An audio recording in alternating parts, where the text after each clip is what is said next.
Good day, ma'am. Good day, everyone. We are the Group 6, and in this video, we will tackle about the Module 6, which is the Leadership for Quality. So, our content for this report is the Practice Leadership for Quality Attainment, the Quality Leaders characteristics, leadership styles in total quality settings, employees and manager on change, and how to lead change, and the best practice in leadership. So I'm Luimar Potestas.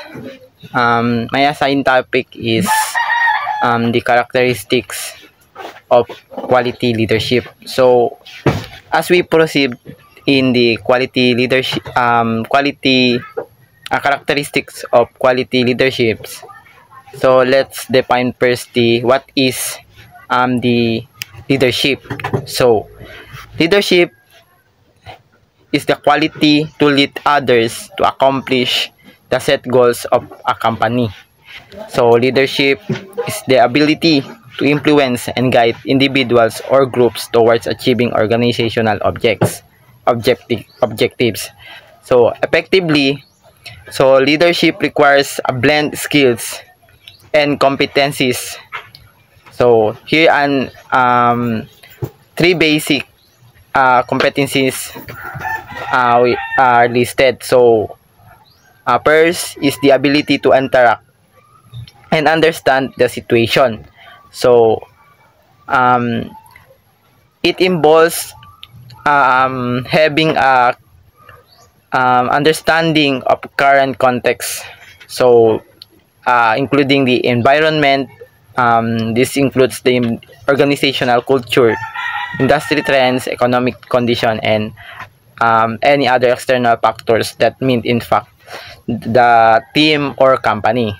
So second, the task. So a clear grasp of a goals, objectives, and challenge involved in the task at hand. So next, the people. So understanding strength, weaknesses, motivation, and perspectives of team members and stakeholders and other individuals involved. So dynamics in recognizing the relationship, power structures, and informal networks within the team and organization. So second is the adapting ability to change behavior and resources in the light of situation. So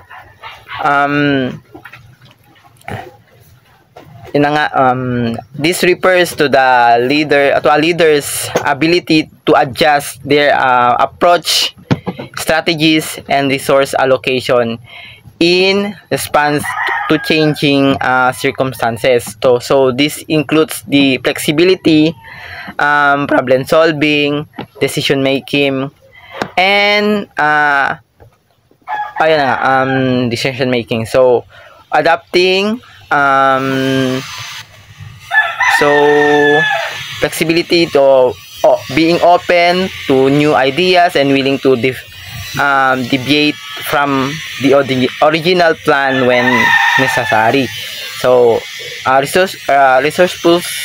resourcefulness, so actively utilizing available resource or like time, people, budget, and etc. So to overcome challenges. So problem solving, identifying and addressing obstacles proactively and creatively.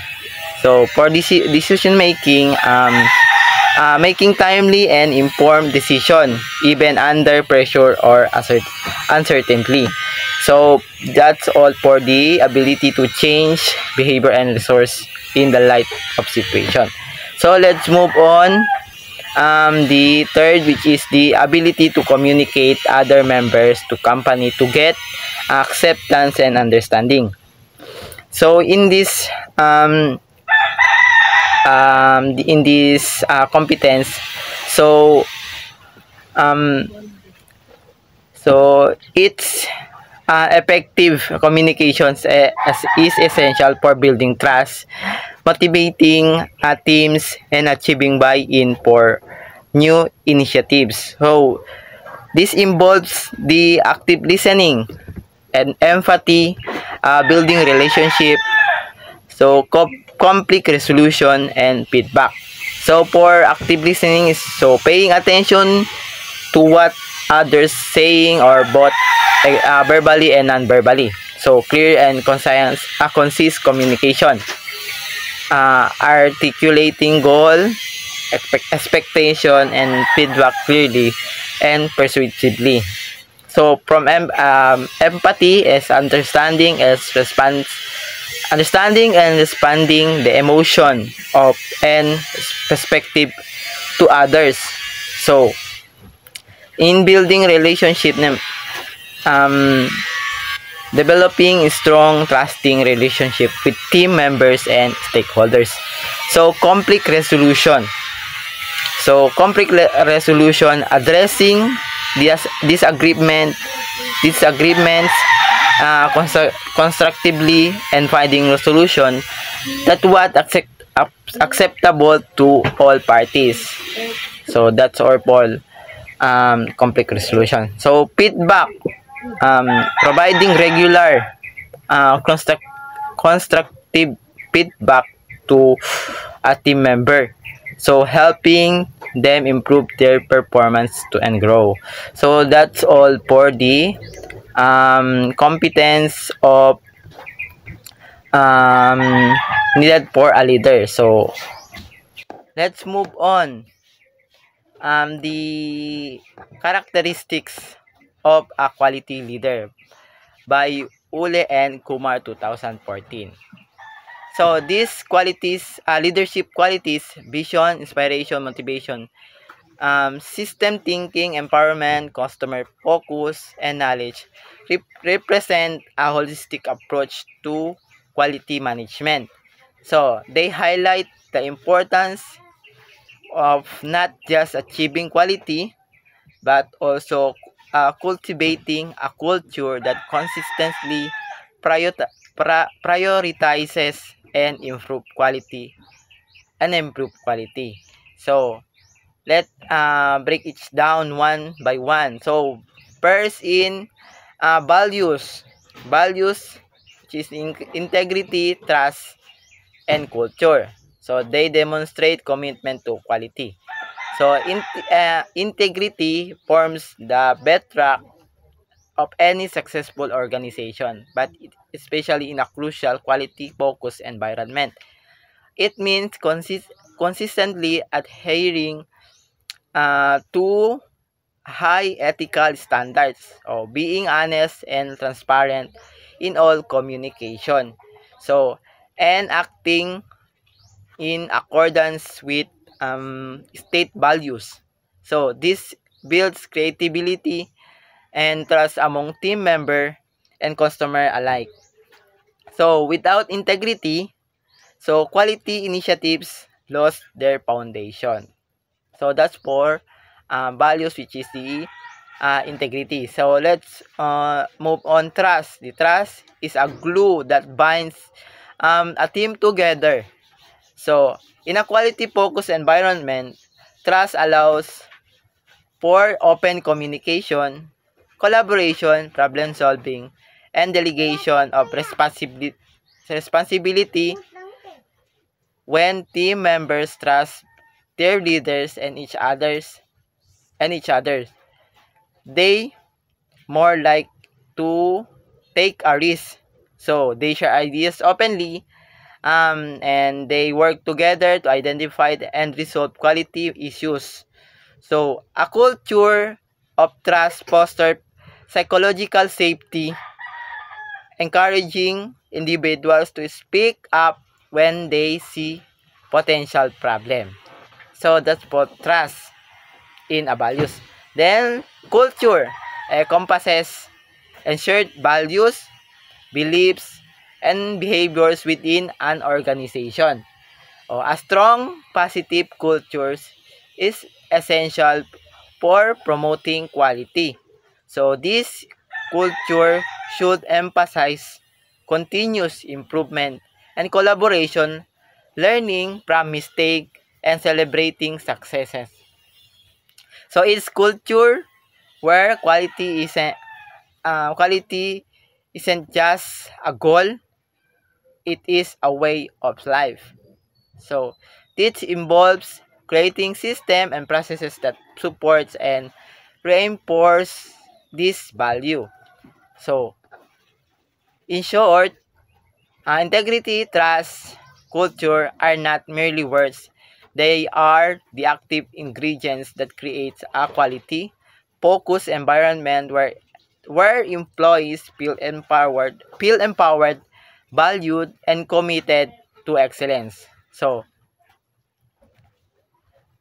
that's for the values, which is integrity, trust, and culture. So let's move on the vision. Vision, strategic focus. So they establish organizational system and approaches to support quality effort.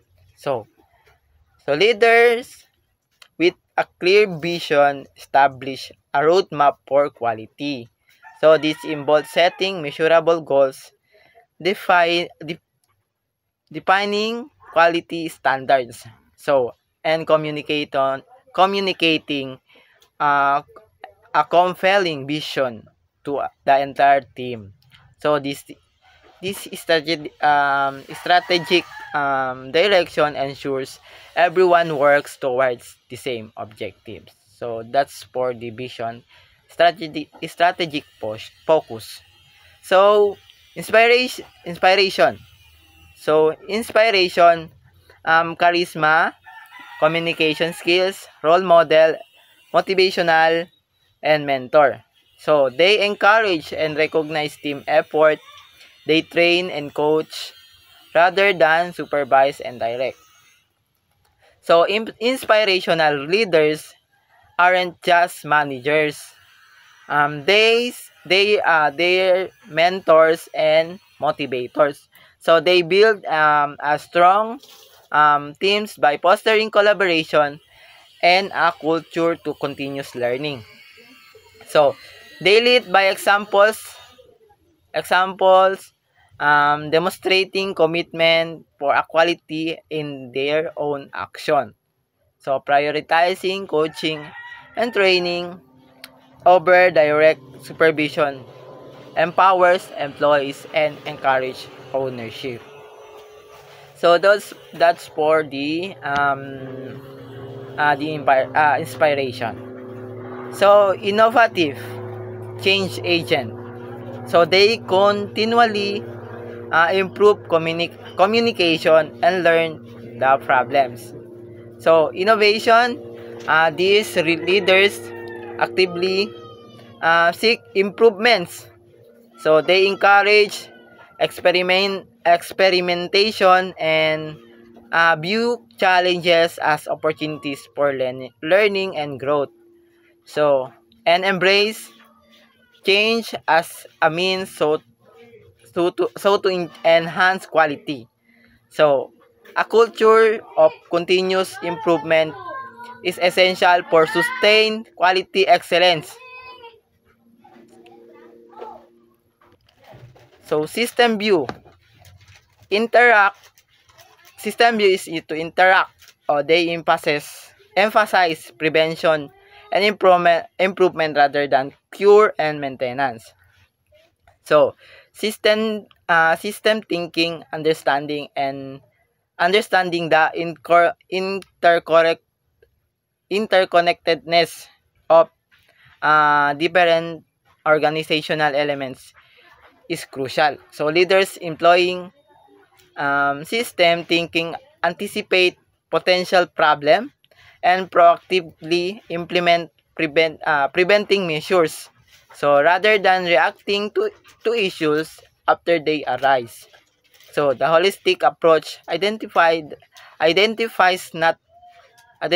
root causes and avoid short-term fixes. So for empowering, so it is focused on employees. So, they empower rather than control.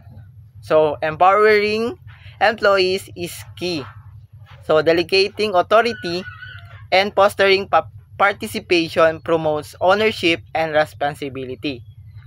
So, when team members feels valued and trusted, so they are more likely to contribute proactively and to quality improvement efforts. So that's the empowering, and to the customer focus, which is the society.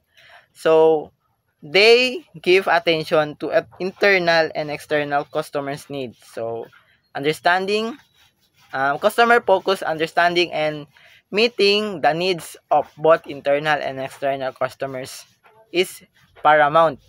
So which this involves actively and seeking customer feedback, analyzing data to identify areas for improvement, and constantly exceeding expectation. So let's proceed to um, business and quality knowledge. So they encourage collaboration rather than competition. So leaders need a strong and understanding of both business principles and quality management techniques. So this knowledge base enables them to make informed decisions and implement effective strategies and guide their teams effectively. And promoting collaboration over competition foster that support environment where knowledge sharing enhance quality. So these 7 qualities represent a powerful combination for building a high performing quality focused organization, and they are not mutually exclusive. Rather, they are interconnected elements that reinforce and support one another.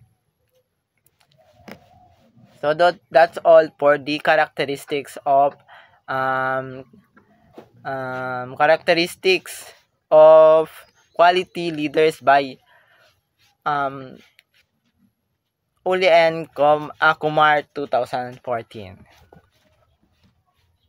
I am Angelo J. Ocampo.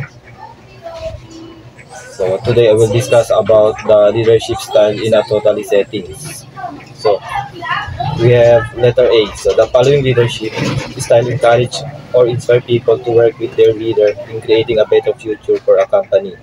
So meaning, so the leader and their subordinate working together to achieve certain goals in a company. So under under in A, so we have transformational leadership. So a leadership style that focuses on a high expectations from employees. So a transformational leader acts as an inspirational mentor who encourages his or her people to do their best in their jobs. So a transformational leader set clear and quality goals to the people and do reviews of performance to them individually. So imagine if so the word imagine if we work together we can achieve better result in a company. So we have visionary leadership. So leadership style that first seed challenges and growth opportunity before they happen. So leaders set their subordinate to produce excellent result that will yield contribution to the lives of the people. So come with me. So as a leader, you need to encourage your subordinate in order to achieve a better result in a company. So we have pace setting leadership. So a leadership style introduced by Daniel Coleman with focus on setting the pace and structure by the leader with their subordinates. Pace setting leader motivates the team members with clear expectation of quality, follow timelines firmly. So as a leader, so you are encouraging people or your subordinate, like we can do this. So we can do this in order to achieve a certain goals. So letter B, so the following leadership style support or nurture the workers to be at their best all the time. So in letter B, so as a leader, they show support to their workers or subordinates. So we have servant leadership. Servant leadership, as Robert K. Greenleaf termed it in 1970, the servant leaders serve others, not subordinates serving their leaders. So here for you. So as a leader, you are helping your subordinate to achieve a better result. So you are guiding how to do a task in order to have a better result. So we have coaching leadership, a leadership style that motivates, encourages, and support people in the company to hunt their talents and skills to support both in their personal and professional growth. Try this. So as a leader, you are giving tips or way how to achieve a better work and result in a company. So we have affiliative leadership. So a leadership style promotes positivity, harmonious workplace, and team building. An affiliated leader helps his or her people to solve any conflict and build team that will allow his or her subordinate to feel connected to each other. So people come first. So it's not about the work. So as a leader, you need to care about what your subordinate feels. So it shows that you are showing trust and caring for their. Letter C. The following leadership style have less engaged approach. Leaders trust their subordinate that they have the capabilities and desire to their best on their jobs. So we have free reign or laissez-faire leadership style. A leadership style in which leaders are hands-off and allow group members to make the decision. So the leader here does not lead but leads the group entirely to itself. So do what you think. So the leader, so they give their member to do or decide. So what is need to do in a company that they think that it will have benefits in their company. So transactional leadership, a leadership style that depends on self-motivated people who choose to work in a structured and directed environment. A transactional leader promotes compliance by way of punishment and rewards. You know what to do. So if you can do this and you can achieve a reward. And if not, so there is a punishment. So the leader is setting a agreement to achieve a certain goals in a company. So we have bureaucratic leadership, a leadership style where everything is done following a specific set of standard. Bureaucratic leaders create a clear set of instruction following the policies of the company. Follow the process. So the leader, the only thing that they need to do is to instruct what to do and prepare all the things that needed in order the subordinate to execute that particular task that prepared by the leaders. So the only things that the subordinate need to do is to follow the process. So letter D, so leading in a commanding style. When you want to be in charge and make the decisions, even when you believe people don't have the capabilities to decide. So we have consultative leadership. So a leadership style which focuses on task and end result. Consultative leaders, so listen to people and allow them to decide on something or for themselves. Tell me what you think. So as a leader, you are listening to and getting the idea of your subordinate that you think that it will benefits in your in your company or organization. You are just asking so the opinion of your subordinate. So we have persuasive leadership. So a leadership style that aims to persuade or influence others to do something. Persuasive leaders control all decision making by convincing other people to follow them because they charming and pleasant. So this is what and why. So as a leader, you are showing that you can do this and you have a lot of experience. So by doing that, so you can gain the trust of your subordinate, they uh, and they will follow you. So as a leader, you need to set as a good example. So in an organization to achieve certain goals, and your subordinate will follow you. Then autocratic leadership, so a leadership style where leaders instruct subordinate of the things that are expected of them to do. Autocratic leaders expect their subordinates to follow all their instructions. Do what I tell you. So as a leader, you are instructing your subordinate to do a task. So your subordinate need to follow that task that you give to them. Ma'am, I'm Arwin Yostero. My topic is best practice in leadership. Respecting the importance of personal time, leaders need some space to breathe. They need time for themselves to recharge. A dedication to delegation. The role of the leader is to focus on the big picture for the company. Thus, it is important for him or her to delegate other things to the member of the company. Through delegation, people will feel their value in the organization and it will empower them to achieve great things for the company. Balancing focus on the big and small. While it is true that the role of the leader is to focus on bigger picture for the company, he or she must also remember that the small things that will bring together or complete the big picture of the company. Ignoring elusive rivalries, leader or aspiring leaders must bear in mind that there are no competition in an organization.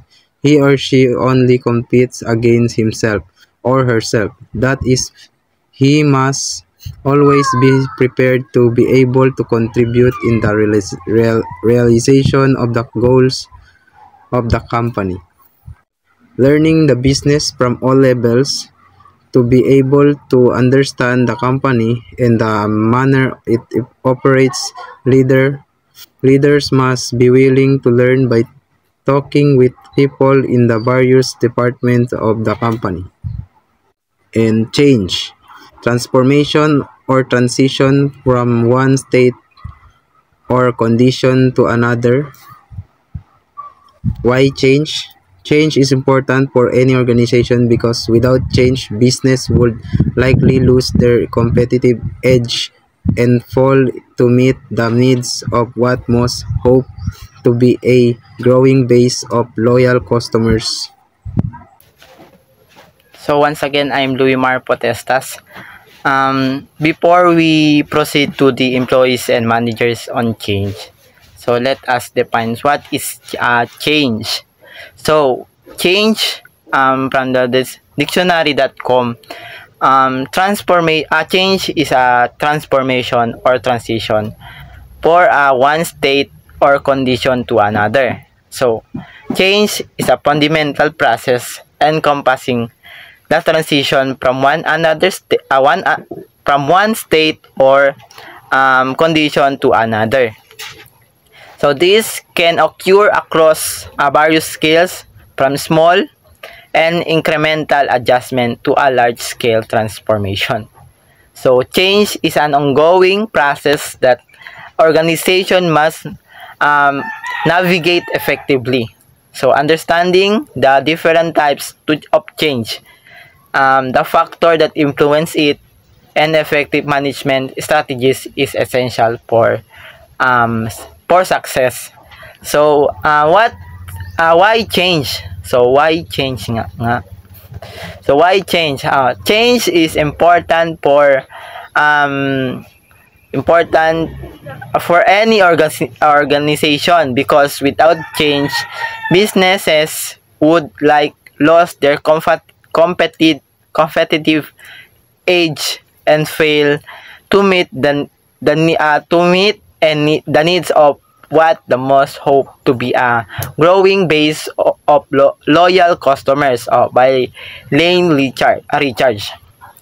So in this statement, change is important for any organization, because without change, businesses would likely lose their competitive edge and fail to meet the needs of what most hope to be a growing base of loyal customers. So highlights the critical role of change in organizational survival and success. So the need for change stems from the inherent dynamism of businesses environment. So organizations must have continuously adapt to remain competitive. And meet evolving customer needs and achieve sustainable growth. So stagnation leads to decline. Change leads to survival and success.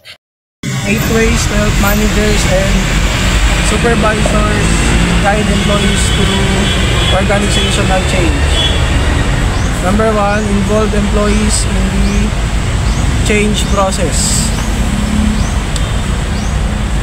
Immediately inform and involve the employees when introducing a change in the company. The natural for the employees to resist the change. However, the role of the leader is to explain the importance of the change will bring to the whole company. So, involve employees, communicate the change early, often actively involving employees in the process to change, process to address concerns and gain buy-in. It helps migrate resistance. Next, interview employees regarding for their feelings. Leaders should find time to know the feelings of their people in the change they have introduced in the company.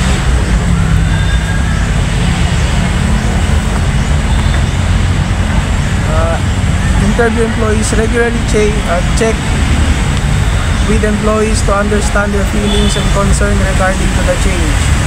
Addressing their issues proactively prevent problems.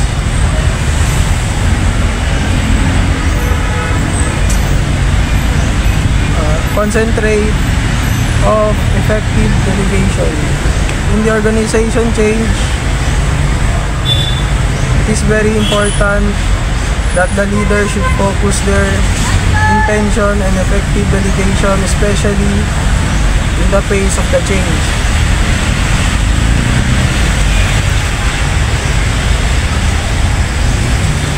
Effective delegation means delegate tasks effectively, especially in the early stages. This lightens the leadership burden and provides employees with important opportunities to contribute. Next, raise levels of expectation. In this process, we implementing changes in the company. It is require a high level of performance from people to ensure that the goal of the change introduced will be realized. So, raise expectation sa set but set high but realistic performance goals to ensure the change's success, gain employee commitment, and provide the assurance of support. Next is expand communication channels. Leaders keep their communication channels open all the time. Leaders listen to their people. They give the people opportunity to voice out their opinions. Leaders provide updates for their peoples on a regular basis. So expanding communication, keep communication channels open, actively listening to employees' feedback and providing regular updates. This fosters transparency and trust.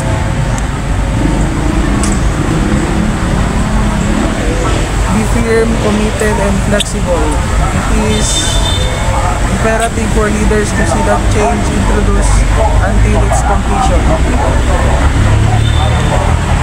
Being firm, committed, and flexible must be resolute in their commitment to their change while remaining adaptable to employee needs and feedback. Keep a positive attitude. As organizational change may be successful, it is important for the leaders to keep a positive attitude and enthusiastic to be able to motivate the people in the company. Keeping a positive attitude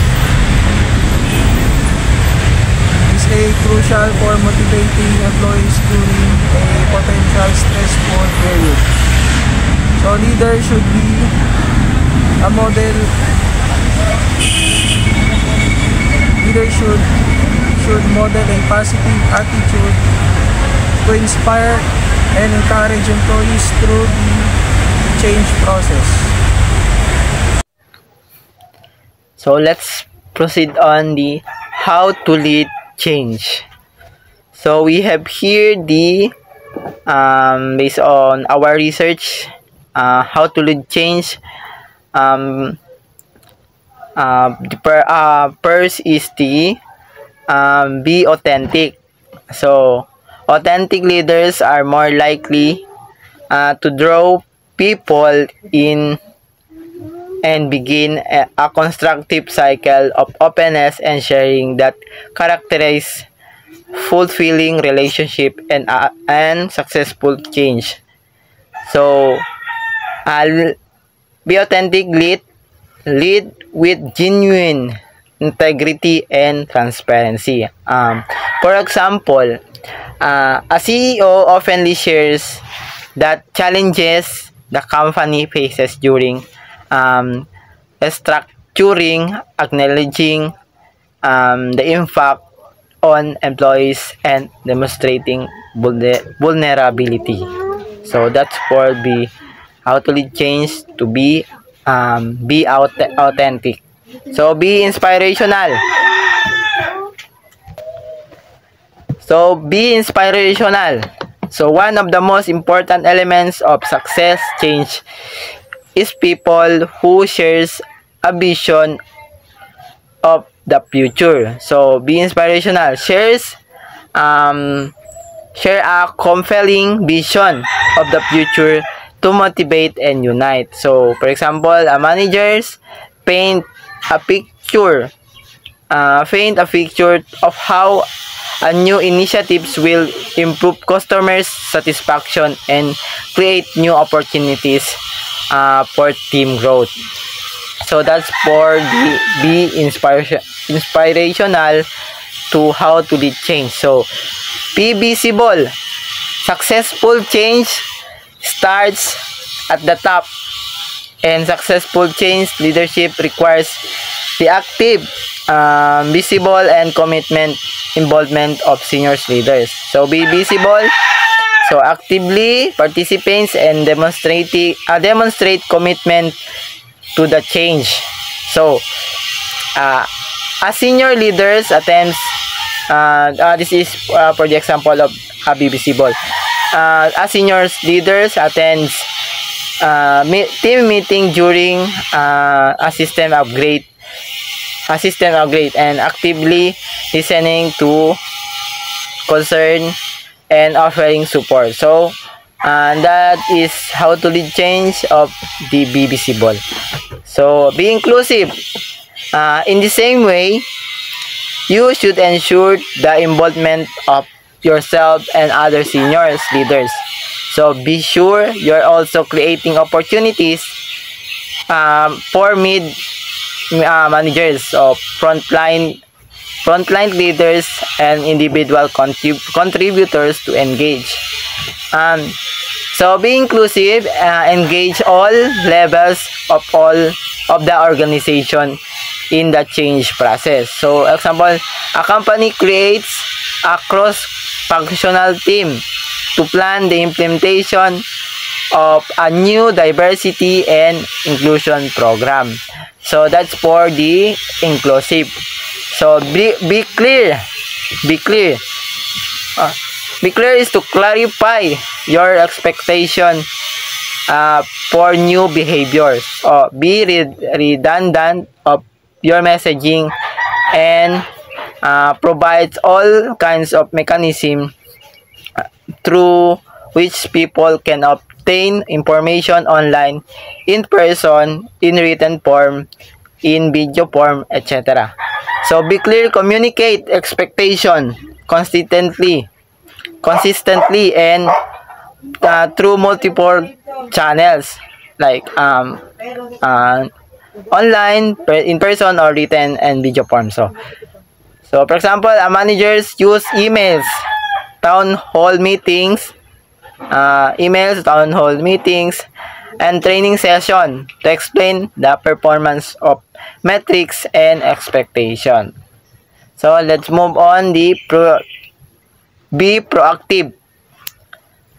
So be intentional and proactive about providing the right communication the right times. So be proactive, anticipate challenges, and communicate accordingly.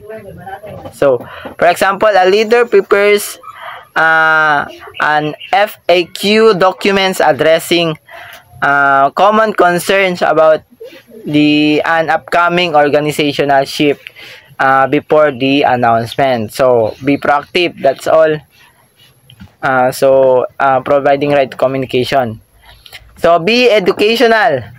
So one of the primary reasons people resist change is because they worry their performance will be negatively impacted. So address concern.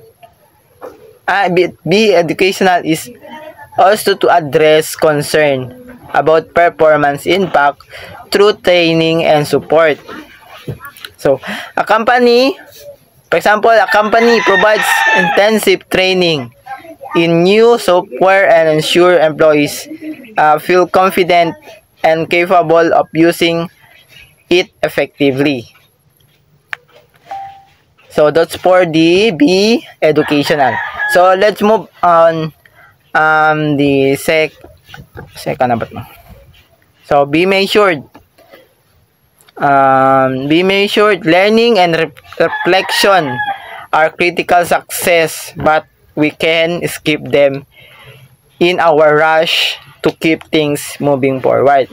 So be measured is regularly assess progress, gather feedback, and adapt the approach as needed. So for example, a team uses surveys and focus groups to gather feedback on a new process, making adjustments based on employee input. So reinforcing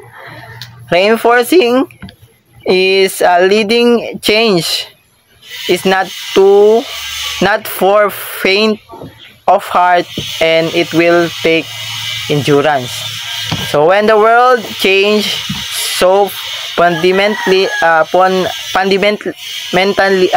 fundamentally, almost everything becomes a change management challenge.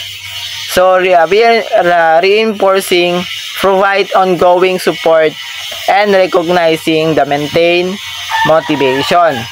So, for example, a leader regularly celebrates milestones to achieve during the large-scale project, acknowledging individuals and team contribution. So, that's all for the how to lead change. So, leaders are in a pivotal role to renew, refresh, and motivate their people, and to inspire a new beginning and bright to the future. So that's all for the how to lead change. And the last topic of our report. So that's all for the Group 6 report, which is the Module 6 Leadership for Quality. So thank you, ma'am. Thank you, classmates, for listening and view this video. And may God bless us all. Thank you very much.